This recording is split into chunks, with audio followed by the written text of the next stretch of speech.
Olá, pessoal, tudo bem? Eu sou Ricardo Lopes Cardoso, sou o coordenador do programa de mestrado acadêmico e doutorado daqui da Escola de Administração Pública e de Empresas da Fundação Getúlio Vargas, a EBAPE, FGV. Estou aqui hoje com vocês para conversar um pouquinho sobre o programa e para apresentar o Matheus, nosso aluno do doutorado acadêmico, que vai apresentar brevemente a pesquisa que ele está desenvolvendo aqui no doutorado. Como o programa é ministrado em inglês, esse evento é realizado também em inglês, então eu vou agora passar para o inglês, ok? So, thank you everyone for your audience. My name is Ricardo Cardoso. I'm the head of the academic master and PhD program in administration at EBAPE. Before we start, I need to read a small disclaimer saying that all statements expressed by FGV employees and guests in our online events and broadcasts exclusively represent their opinions and not necessarily FGV's institutional position. We also reiterate that everyone present here agreed to participate in this event of their own free will, and they consented to be recorded in this broadcast, which will be posted later on FGV's official channels. To continue with this transmission, we ask that you express your agreement by verbalizing or signing your agreement. So I do agree. So let's go forward. I will start with a brief presentation of the program. I will share my screen with you. I hope it will all work properly. Just one moment, please. Let's go with this one. In the meanwhile, I also need to say that I consent with everything that you said, Ricardo. Thank you, Matheus. Are you already seeing the PowerPoint? Yes. The presentation mode, the big screen?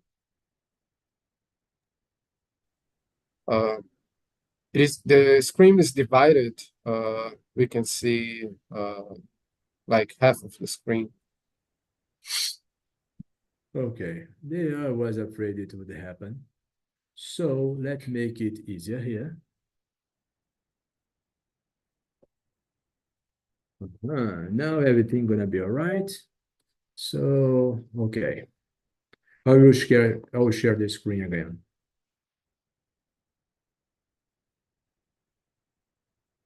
Now I'm pretty sure that you guys can see the proper screen. Can you? Yes.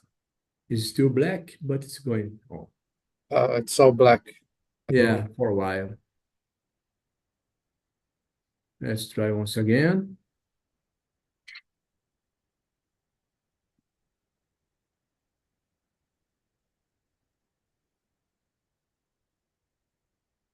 Okay, now it goes.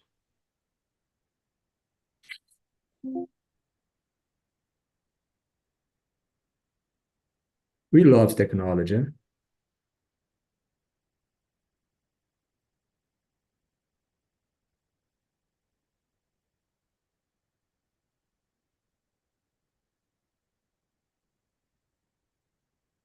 And now, finally working? Yeah, it's finally working. So great. So again, I'm Ricardo, nice to see you. Let's talk about the program. I'm the head of MSC PHD. I have the pleasure to work in this program with Daniele Santos and Patricia Peixoto. And at the admissions office, you might keep in touch initially with Luisa and Tainara. So let's talk about the program pretty briefly.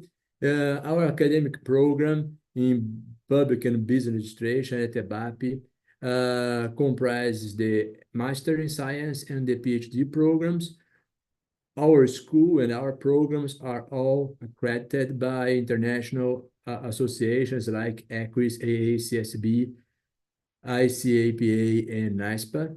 And at CAPES, we are assessed with the highest grade as possible. That's number 7. So we are very proud of all these achievements we have made.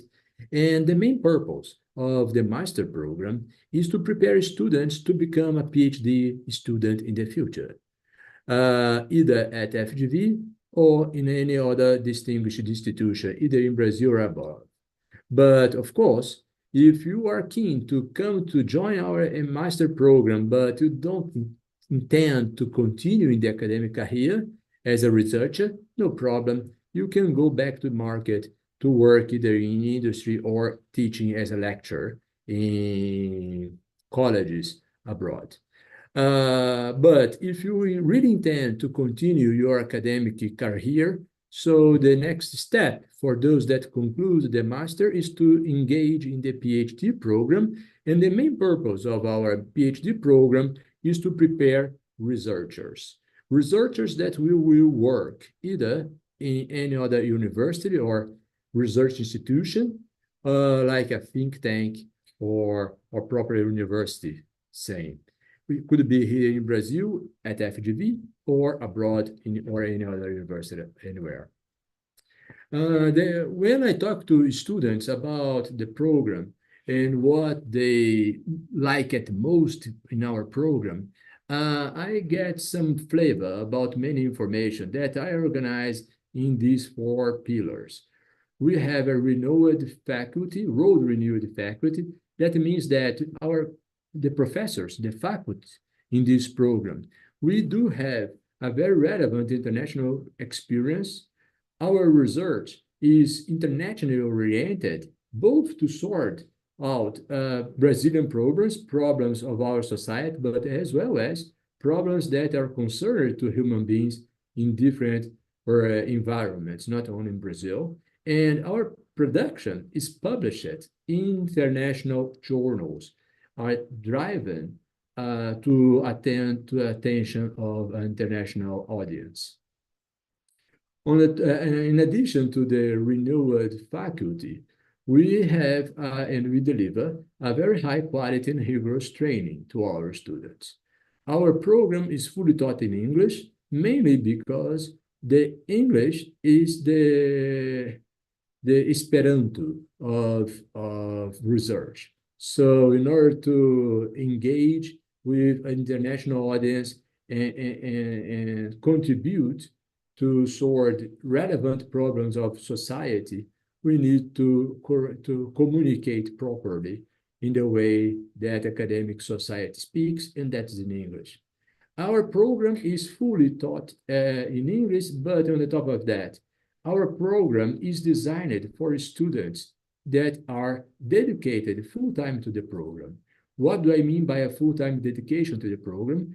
The master program shall be completed in 21 months, a little bit less than 2 years, while the PhD program takes 4 years, 48 months. The master students will need to take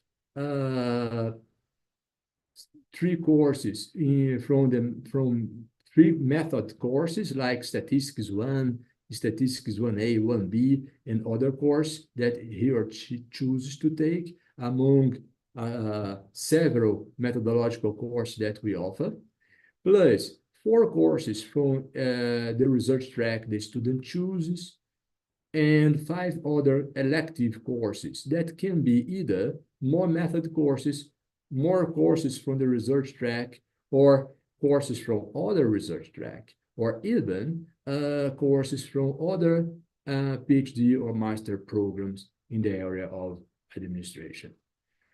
Plus, they attend to the graduate seminars and discuss the research problem, the master thesis with his or her advisor. So in total, we estimate 510 hours of dedication to the master in classroom, plus the dedication outside the classroom. The PhD is a bit longer, but the structure is quite similar. A certain amount of courses from the method track, plus 5 courses from the research track the student chooses, plus 4 other elective courses, and the graduate seminars, and the discussion of the PhD dissertation with the supervisor.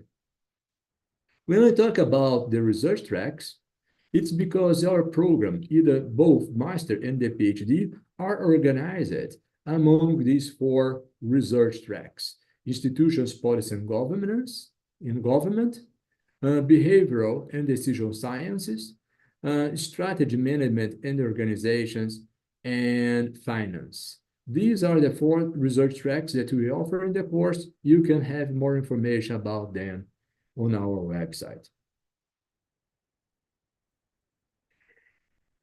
And adding to the high quality and rigorous of our training, we have some research tracks at EBAPE. Actually, EBAPE has more than these four research tracks, but I highlight here mainly the Center for Behavioral Research in Rio, organized by Professors Rafael and Ian. We have the Finance Track, Center for Banking and Finance Research in Rio, organized by Professor Lars Norden, and the Applied Research Center in Accounting Analytics that I organize at EBAPE, the ARC-NNA.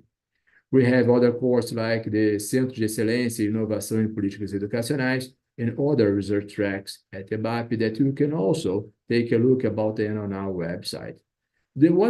How are these research tracks linked to the program? Pretty simple. Usually, these research tracks are conducting relevant research society that students, master students, PhD students can engage in the activities conducted in these research tracks and participate there, do their research. Some of the students that participate in these research tracks, at the end of the day, their theses are associated with the research they have worked in collaboration with the research track. On the top of that, the research centers used to have a budget, and they might pay you an additional scholarship. But we'll talk about scholarships later on.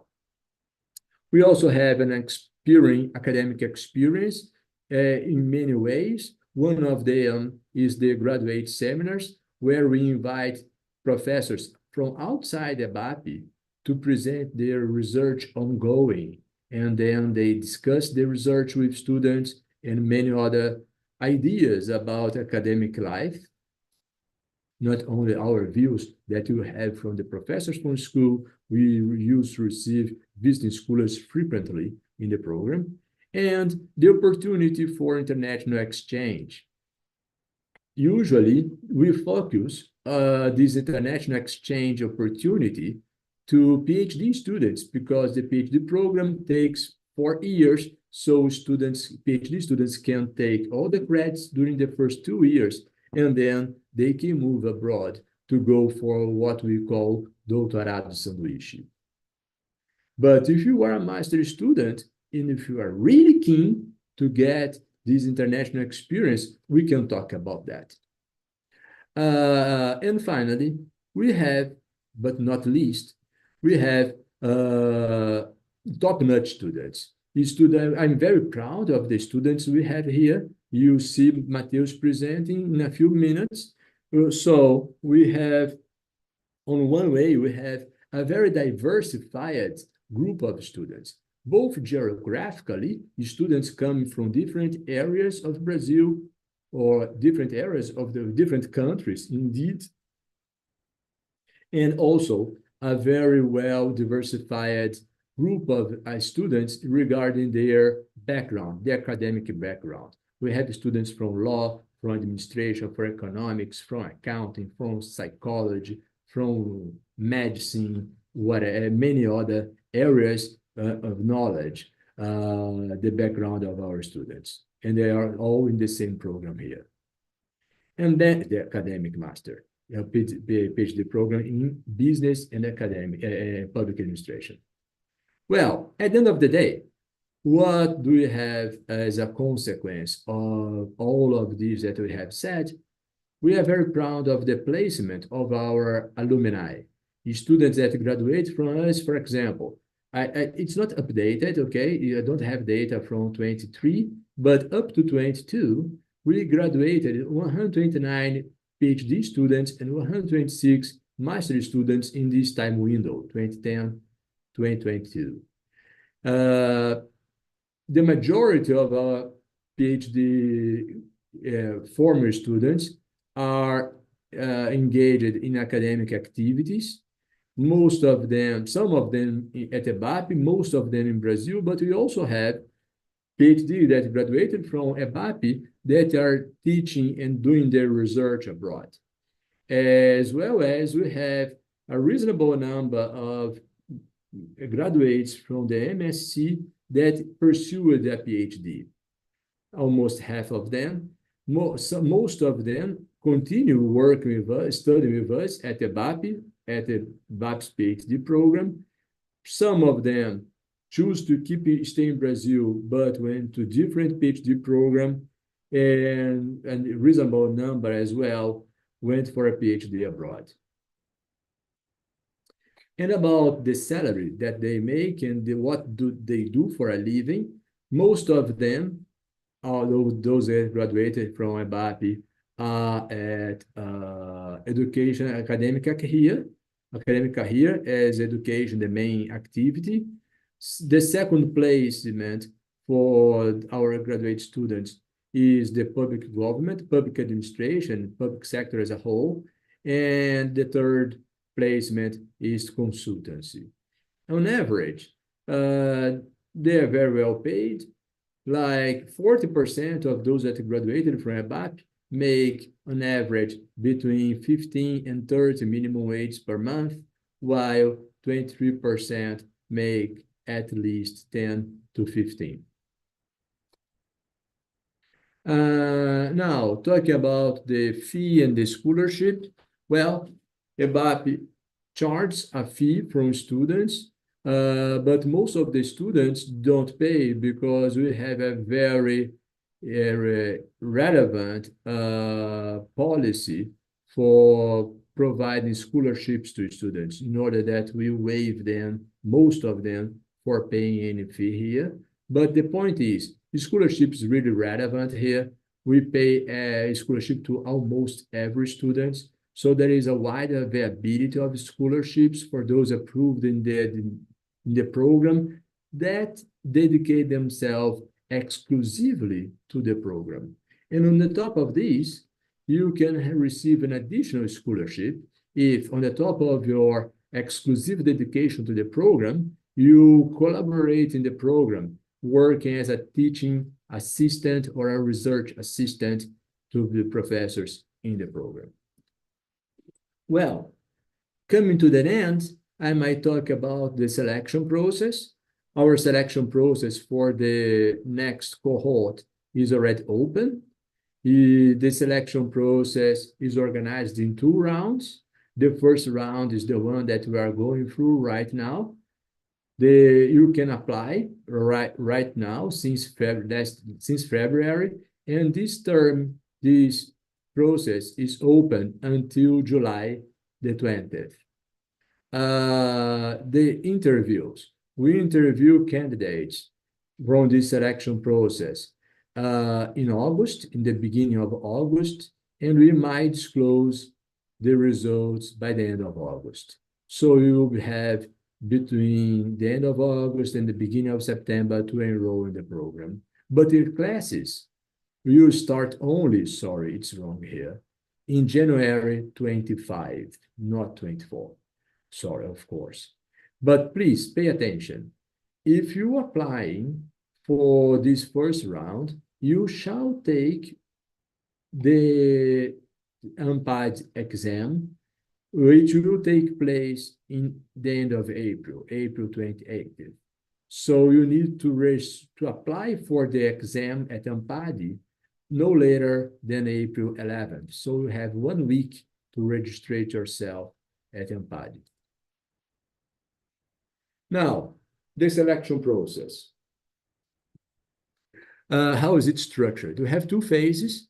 The analysis of the documents that you will upload when you apply for the program. So you apply your results from AMPAD or any other of these exams. Not need to apply to take all, only one of them, GMAT, GRE, AMPEC, or AMPAD. I talk about AMPAD most because most of the candidates for our program takes the AMPAD exam. Plus the result of your English proficiency exam. Most of students now, candidates now are presenting the Duolingo. That's much cheaper than the others, but we do accept IELTS, TOEFL, Cambridge, or EPITS from the British Council. And all of the other these documents here, your diploma from your undergrad, your curriculum organized at CNPq Lattes, a letter of intention, like a motivation letter in English, 2 recommendation letters from your previous professors, from your undergrad or a master, if you're applying for the PhD, for example. You shall select 2 research tracks. Among those 4 research tracks that you have, you will select your first best choice and your second best choice. And if you are applying for the PhD, we also want to take a look to read your pre-project of dissertation, only if you are applying for the PhD. Okay, those that are selected or pre-selected in the first phase will be invited for the interview. The interview will also be in English, and we will be interviewed by the faculty members, including myself. So that's it that I had for today. Thank you for your attention. And now I will hand the mic to Matheus, that will present his research on Ponzi schemes. Would previous victims of pyramid schemes reinvest on them? So, Matheus, thank you for joining us here, and please, the mic is yours. Thank you very much, Ricardo, and thank you everyone for watching this presentation. It is an honor. I will share my screen with you so you can assess my presentation. I'll try to keep as simple as possible so you can basically understand what we develop in here as a PhD student, and hopefully you can like it, enjoy it, and maybe consider it as a future for you. So my thesis is basically a partnership with the Brazilian Securities and Commission, the Comissão de Valores Mobiliários in Brazil, and they had this important issue regarding Ponzi schemes, which in Brazil we call also pyramid schemes. And in that sense, we developed a survey experiment, which is the main idea of my thesis. And this is one of the chapters which I will present to you. The main title is Would Previous Victims of Pyramid Schemes Reinvest in Them? An Empirical Analysis. My advisor is Professor Ricardo Cardoso, who just talked to you. And just to give you a brief summary, I will start with a brief introduction. I will pass really quickly about the literature review and the idea of the hypothesis that we came up with. Then I'll talk about the methodology, the data, and the results. And then finally, I will conclude. So going straight to the point, probably most of you have already faced some kind of news or propaganda relating to this type of shady investments, which which provides the idea that you get really rich, you get really high returns in a certain amount of days by investing very little or a very little amount of money. So I just took this example of Ponzi scheme that we had in Brazil, which was promising 1 daily % of return for 300 straight days if you invest anything between 50 and 4,999 reais. And you could also increase your returns if you invested more. However, if you know a little bit about the market, you see that there are no regular investments that can promise you such high returns in such small amount of time, because it's simply impossible without taking so much risk that makes these kind of things really sketchy. So this, in the end, was recognized as a Ponzi scheme, and then it went through all the investigations from regulators. However, it serves as an example for us to understand what kind of media they use in order to entice people to invest in them. The American Securities Exchange Commission, the SEC, defines Ponzi schemes, which I will refer in, but please remember is a pyramid scheme as well, esquema de pirâmide in Portuguese, as an investment scam that involves the payments of perpetuous returns to existing investments from funds contributed to new investments.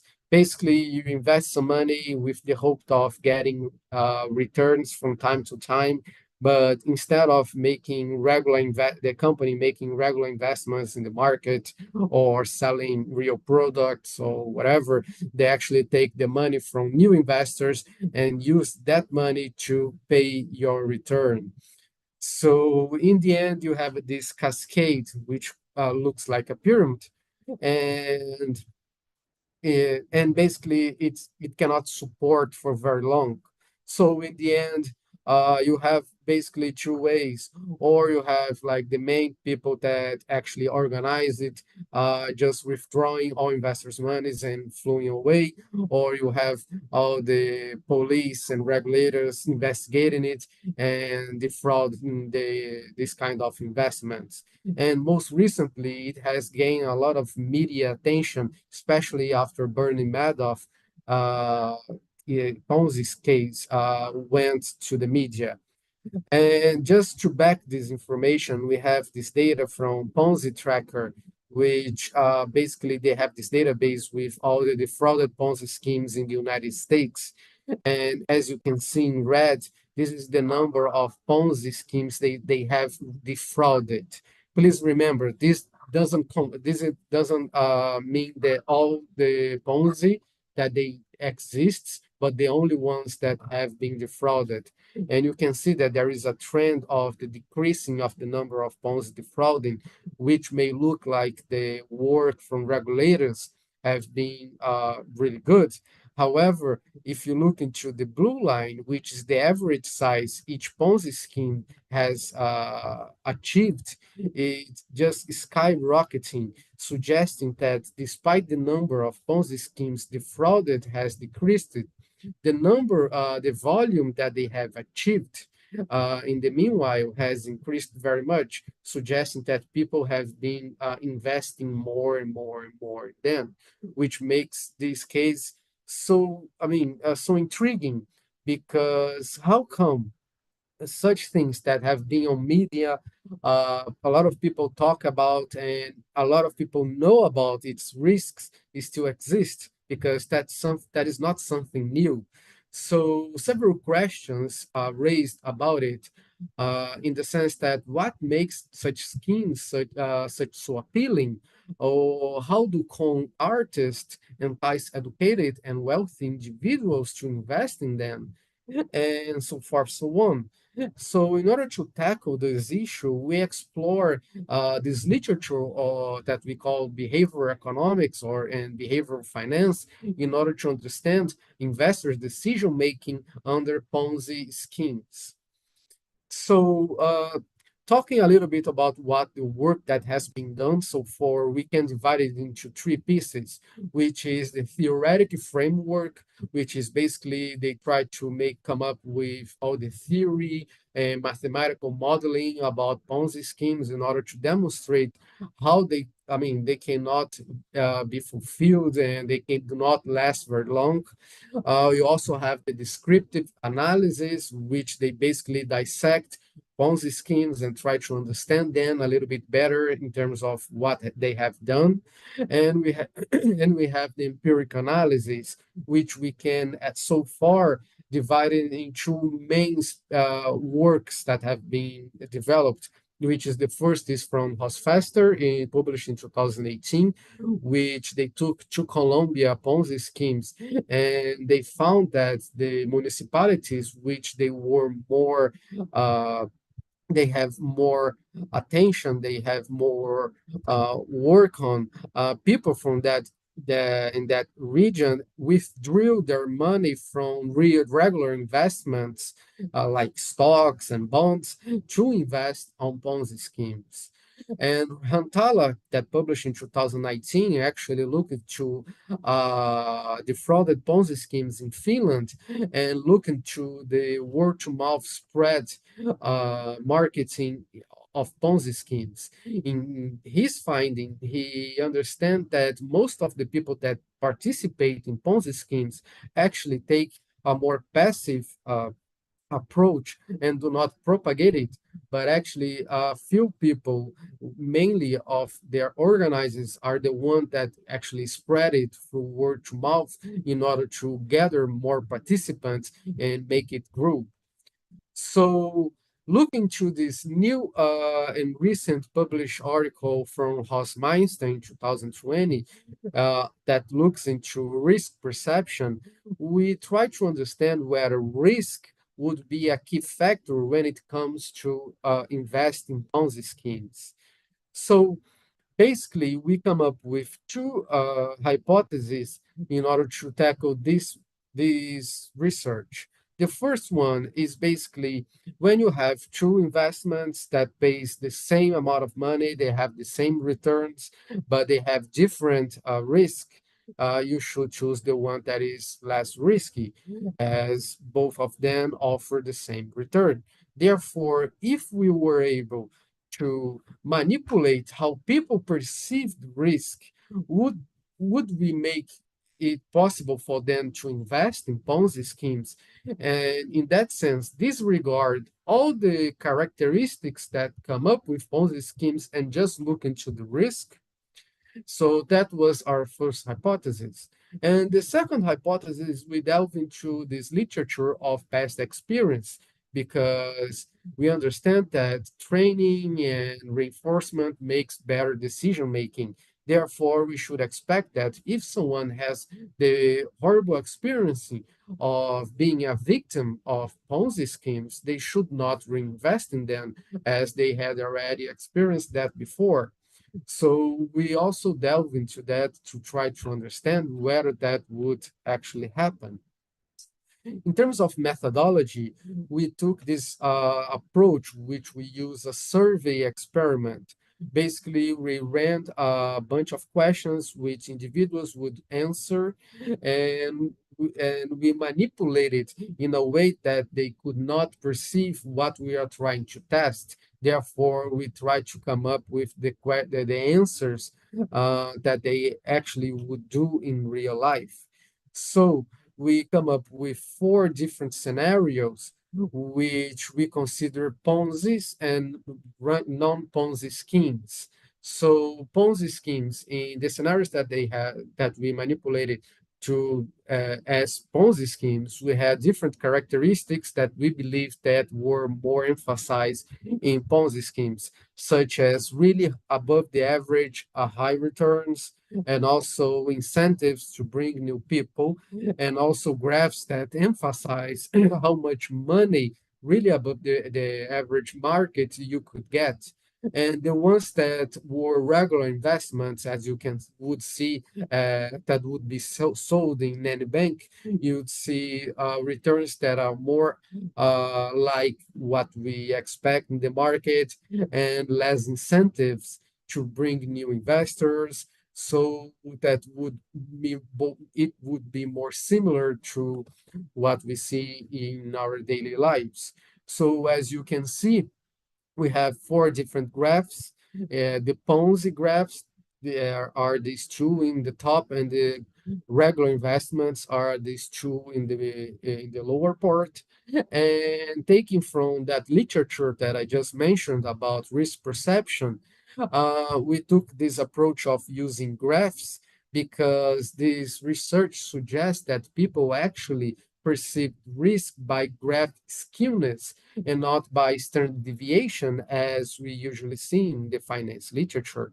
Therefore, as you can see in here, there is a highly concentration of negative returns on these two graphs over here, because therefore we understand, we try to come up with the idea that that would be perceived as high risk, as is really skewed to negative returns. I mean, to the left. While this one, it is skewed to the right into positive returns. Therefore, you should expect that your chances to get a higher return would be much higher. Therefore, they should be considered as low risk. Okay. So those graphs were taken from the Hausmeister literature, so they're already being validated by previous research. And as I said, that was research performed in partnership with the Comissão de Valores Mobiliários, the CVM. And in total, we had 1,377 respondents in a period of about 3 to 4 months, which we were sending them invites in order to participate in our study. And this is the average time that that took them to actually answer the questions. So in average, I mean, if you take everything, everyone took about 10 to 15 minutes to answer our questionnaire. And in the end, we could have a lot of data that we could run our statistic analysis. So just sharing a little bit about the data that we had. As I said, we have 4 different manipulations, which are Ponzi schemes of high risk. Remember the graph that were skewed to the left. We have Ponzi schemes of low risk, which the graph was skewed to the right. And we had the same counterpart, but for non-Ponzi schemes, which were more into regular investments. And as we can see, we have a bigger amount of people that responded that they consider themselves men in comparison to women in participating in the questionnaire. However, that's not an issue because the number of people in each group is not very different from each other. So therefore, we could compare both groups without bias results. That was very important for us. We also took the information about the family income, and as we see, it's really well distributed among different income bands, even though we have a high concentrations for people that received above 19,000 reais per month. So therefore, we could see that even though we had people from different income ranges, there are a lot of like wealthy people in this experiment as well. In terms of educations, we see that the participants actually were well educated. Most of them, as we can see, above 700 people had already completed their post-graduation.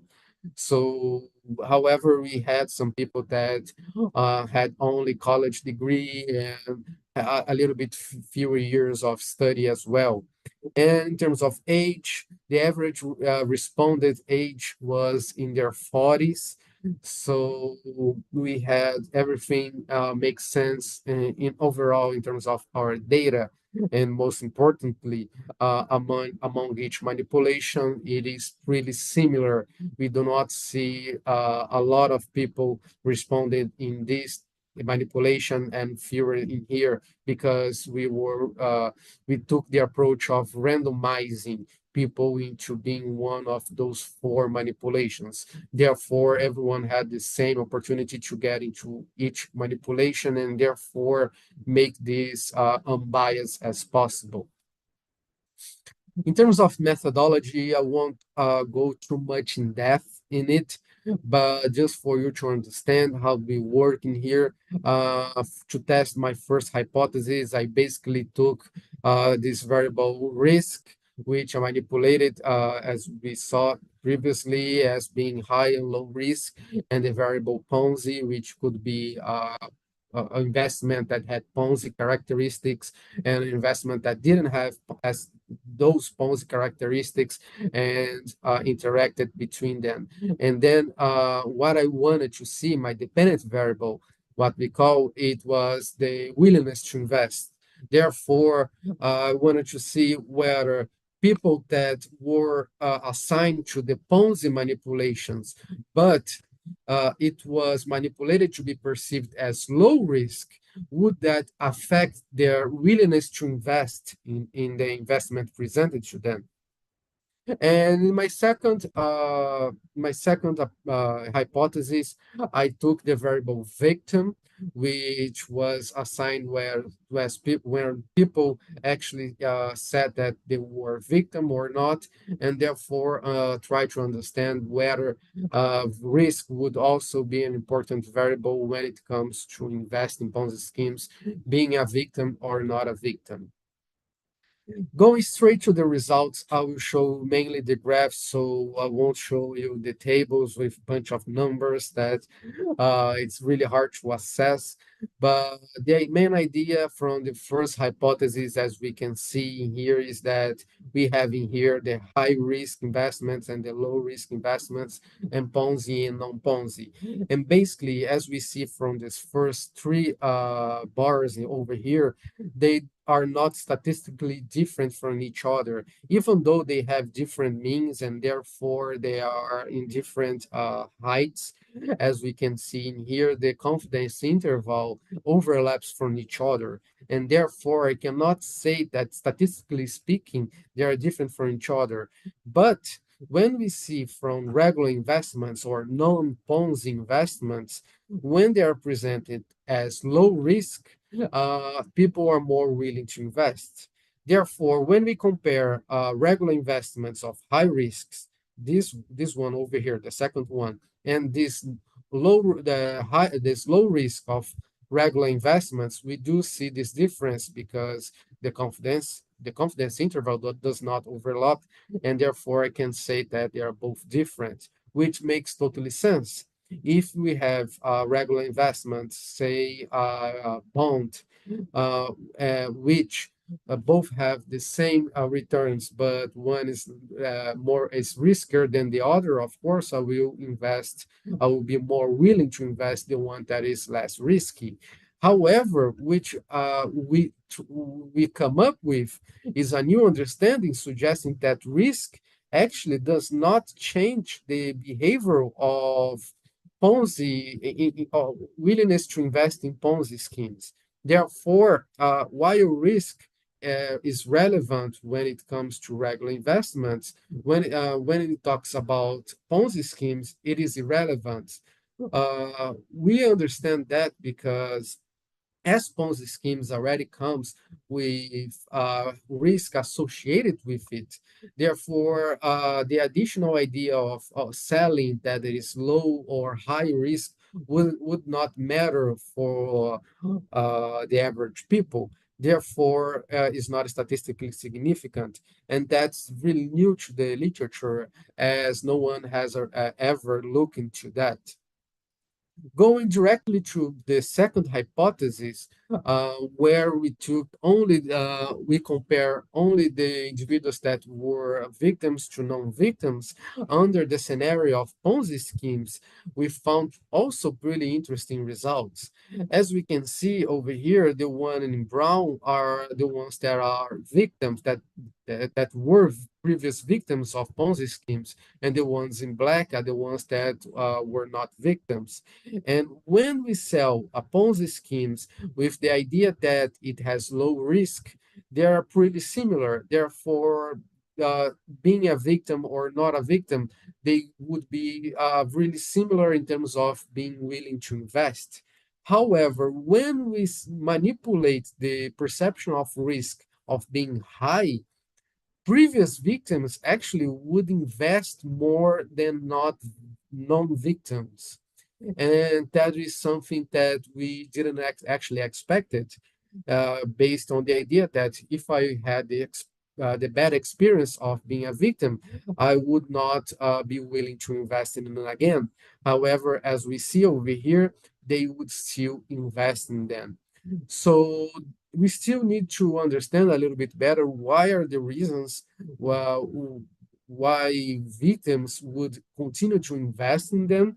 Maybe they have like a predisposition, a psychology predisposition to invest in them.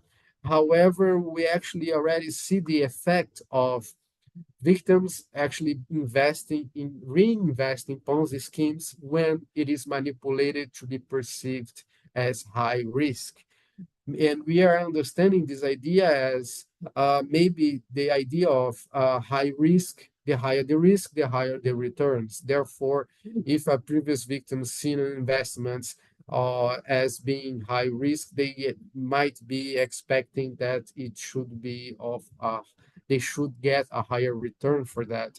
While someone that was not a victim would be a little bit more sketchy and look a little bit, be paying attention a little bit more on the idea that it has some Ponzi characteristics and therefore should be away from it. So in conclusion, we had this really interesting research in partnership with the CVM, which amassed over 1,300 participants, and we could find two really interesting results. First, about understanding that risk is not relevant in the overall people when it comes to being willing to invest on Ponzi schemes. But when we look solely on previous victims, we see the idea that they would reinvest in them when we manipulate the perception of risk. So overall, these results are really interesting, not only to regulators that can use it to come up with better strategies to try to emphasize the fight against Ponzi schemes, but it can also be used by the average people to understand a little bit better about the overall idea and to be aware about Ponzi characteristics and their own predispositions about it, and therefore be a little bit more skeptical and therefore do a little bit more research and study before committing to any kind of investment. So that is the overall idea of my research. I thank you very much for your participations, and I will be glad to answer a few of your questions, not only about my own research, but also about the program, as I am a student from FGV. Moreover, if you are interested about this research, it also published in CVM's website. You can see that is a really a bigger research agenda with several other questions that we try to answer, and it's all in Portuguese. And I hope you enjoy it as well. Thank you very much. Matheus, thank you. Thank you very much for your presentation. And now, guys, you can understand why we are so proud about our students. Thank you, Matheus. I have two questions from Matheus here that the audience raised. The first one, Matheus, is quite personal. Why have you decided to investigate Ponzi schemes? Sure. Well, Ponzi schemes are, I mean, FGV is looks really into trying to push all the students to look into really high relevant questions and therefore push the limits in order to find research questions that actually have an impact. Therefore, when I saw all this literature about Ponzi schemes and how not well developed it was, I found it really interesting to actually look at it and try to bring something new to the table in order to help not only regulators but also society. And I had this amazing opportunity to find people from the CVM who were actually interested about this topic, and therefore we could join forces in order to develop this research. So it was kind of something that happens during the whole program because you are studying and you are reading a bunch of literature. You'll find yourself into a track that is most attractive to you, and things happen in that directions. So that is why I chose to study Ponzi schemes on my thesis. Thank you, Matheus. There is a suggestion, not a question, actually. Someone suggests you to take a look on what has happened in Ponzi schemes in Cabo Frio and Búzios that were found out recently. I guess that you are up to date to that as well. Yeah, I've been reading about like those Região dos Lagos, right? Has become like a Ponzi Egypt in a way, right? Because there are a lot of pyramids over there. And yeah, for sure. Unfortunately, it looks like an epidemic and it should for sure be studied. The issue is to actually find data because we have different approaches to actually do research. We can do, we can separate between qualitative research and quantitative research. I do quantitative research, which is most econometric.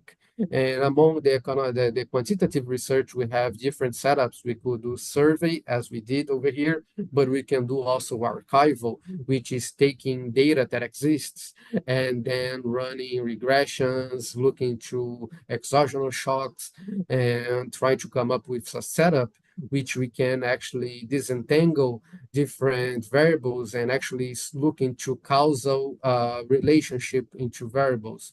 So as much as I would love to delve into those areas about the Ponzi schemes that have been going on over there, I first would need some data.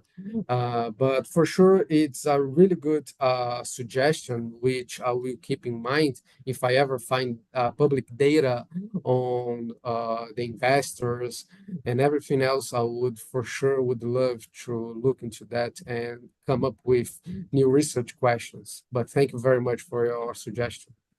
Matheus, I know that you have a time constraint. You have another commitment Yes. right now. Just to finish, can you please just wrap up what are the main characteristics of a Ponzi scheme so our audience we can help them identifying a Ponzi scheme when they see it? Yes, of course. So Ponzi schemes basically, they are scams, right? And they are, first of all, not regulated. They are not they have not been processed by the CVM, Central Bank, Brazilian Securities Exchange Commission, and so forth, so on.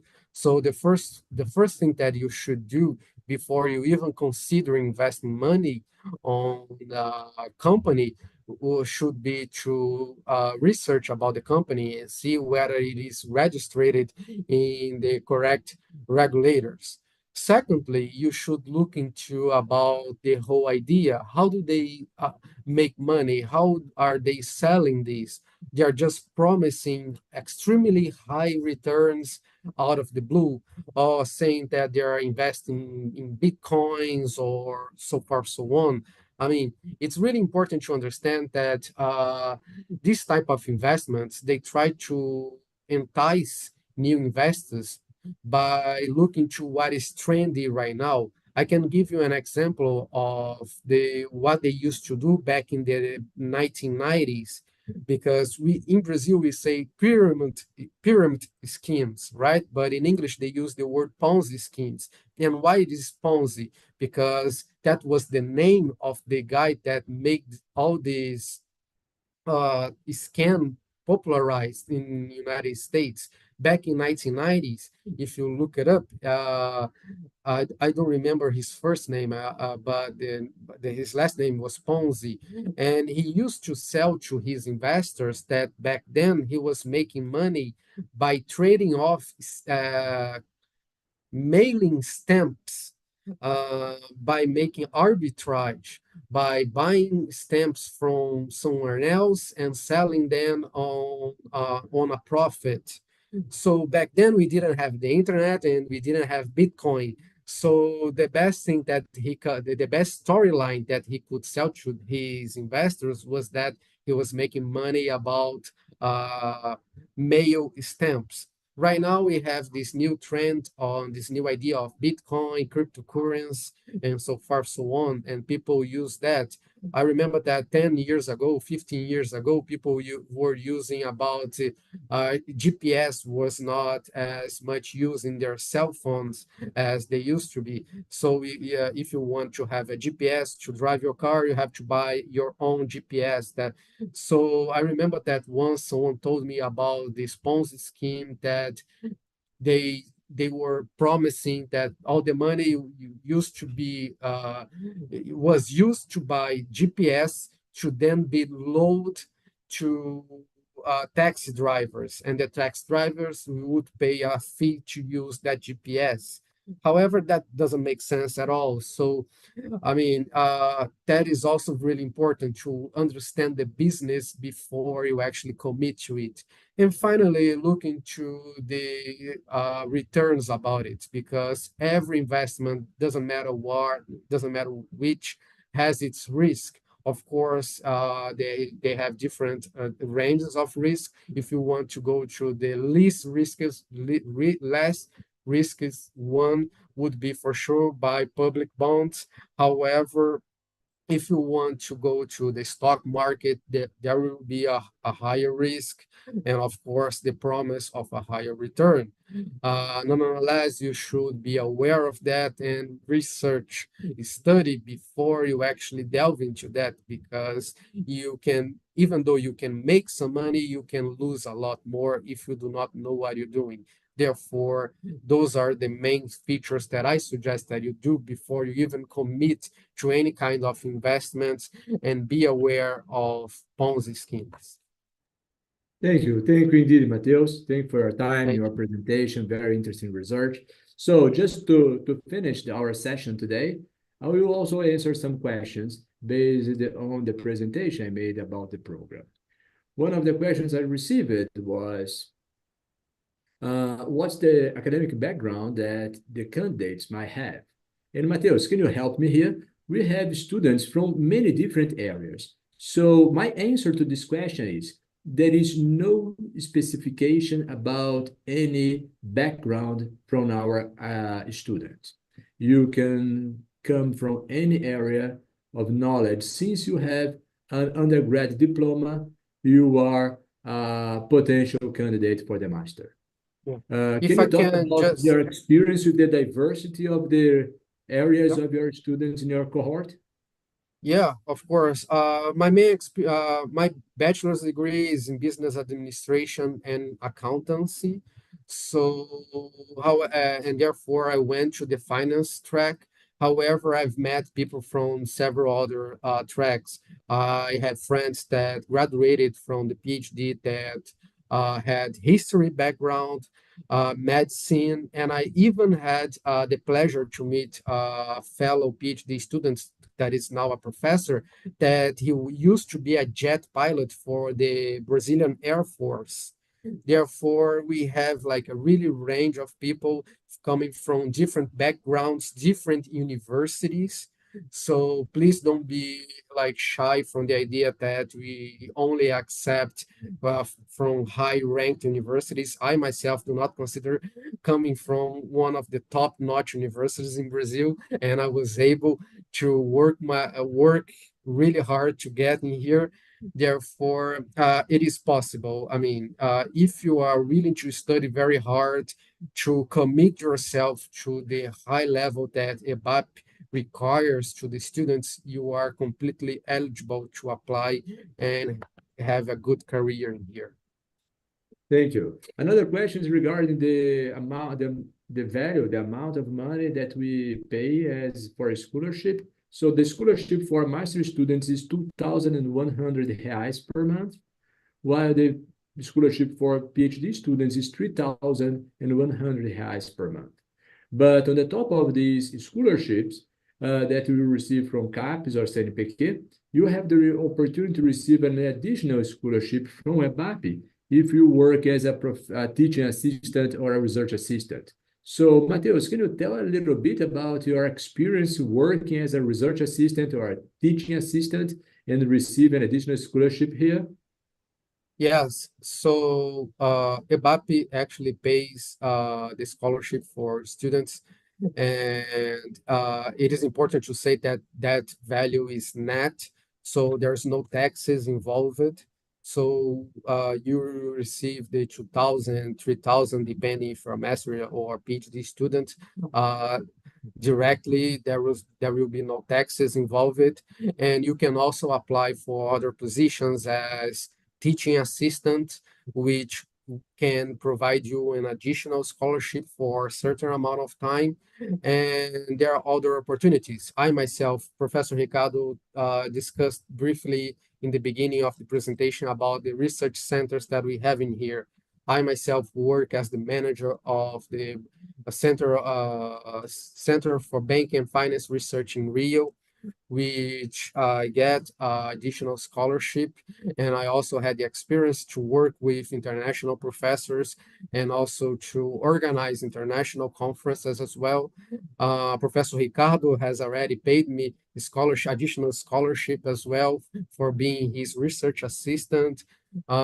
So in the end, you can cumulative aggregate several scholarships as long as you can keep your grades high enough and you are committed with the university. Therefore, you are not strictly to that amount of money, but you can also get more scholarships as long as opportunities come up with.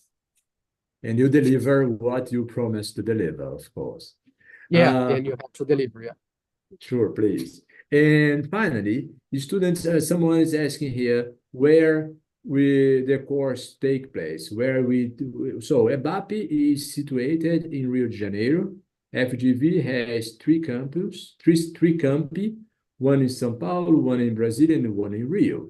We are talking from Rio de Janeiro, and where EBAPE is located, and our address is located in Botafogo, so pretty close to the Flamengo metro station.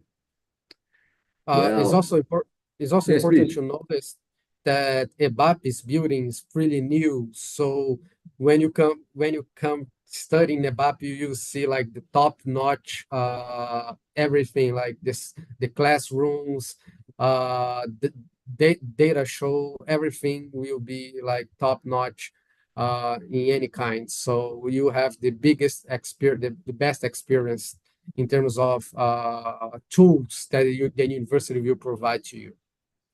Yes, our infrastructure is amazing. So thank you. I think it's all. We don't have other questions here. Thank you, Matheus, for your time, your kindness in presenting and sharing your knowledge with us. And thank you, the organizations from FGV, from EBAPE, for making this event possible. Thank you all. Hope to see you in the interview session in the selection process. Yeah. Matheus? Thank you very much for the opportunity. It was a pleasure. Wish everyone that is watching good luck. I hope to see you in the future. And if you ever see me, please talk to me. I will be glad to share my experience and discuss everything that I know about EBAPE and my own research. It will be a pleasure. Thank you very much.